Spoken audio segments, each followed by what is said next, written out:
All right, class, please take your seats. My name is Mr. Beretta, and American History 101 is about to begin. Now, I promise you all that this semester we will learn everything there is to know about American history, but I also promise we're gonna have fun doing it. Most importantly, I promise not to be that teacher that stands in front of the class and reads straight from the textbook, because they're the worst! My TA today is Miss Newton. Let's begin. On May 14th in the year 1607, the settlement of Jamestown was established by the English. The settlement was the first permanent one and went on to be the capital of the colony of Virginia until 1699. Way to not Roanoke at Jamestown.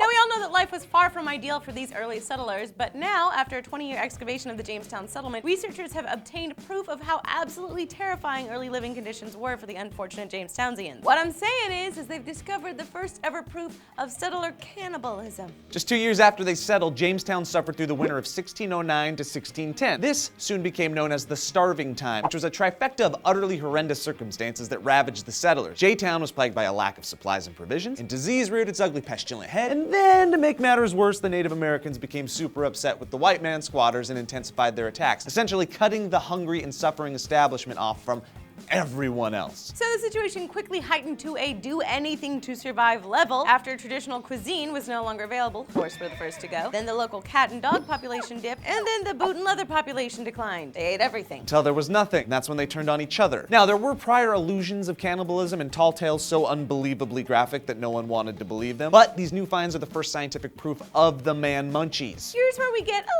little graphic in our description. Researchers discovered remains of a 14-year-old girl that they're calling Jane. They found Jane in the trash bin of the settlement, and they only found a small portion of Jane, 10% actually, a piece of skull and bone. Yeah, but these fragments were enough to establish that Jane was someone's last resort. Douglas Owsley from the Smithsonian Museum said, "The desperation and overwhelming circumstances faced by the James Fort colonists during the winter of 1609 to 1610 are reflected in the post-mortem treatment of this girl's body. The recovered bone fragments have unusually patterned cuts and chops that reflect tentativeness, trial, and complete lack of experience in butchering animal remains. Nevertheless, the clear intent was to dismember the body, removing the brain and flesh from the face for consumption."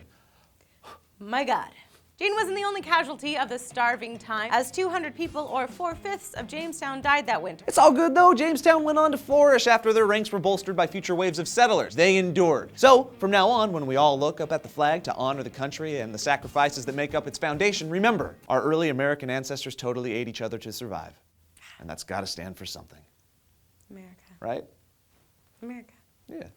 So guys, what's your favorite human recipe? Let us know in the comment section down below. Or you could tell us what the most interesting fact of American history that you know is. Let us know that or the other thing down below. I am Joe Beretta. I'm Lee Newton. Like the video, subscribe to the channel, click this annotation, and we will see you tomorrow, class. I had an amazing femur lasagna the other day that was just, to die for. Imagine if she wasn't joking now. Like, here's the thing. I'm gonna be really honest. I'm not a big fan of breast meat, but so help me God. You know? I am.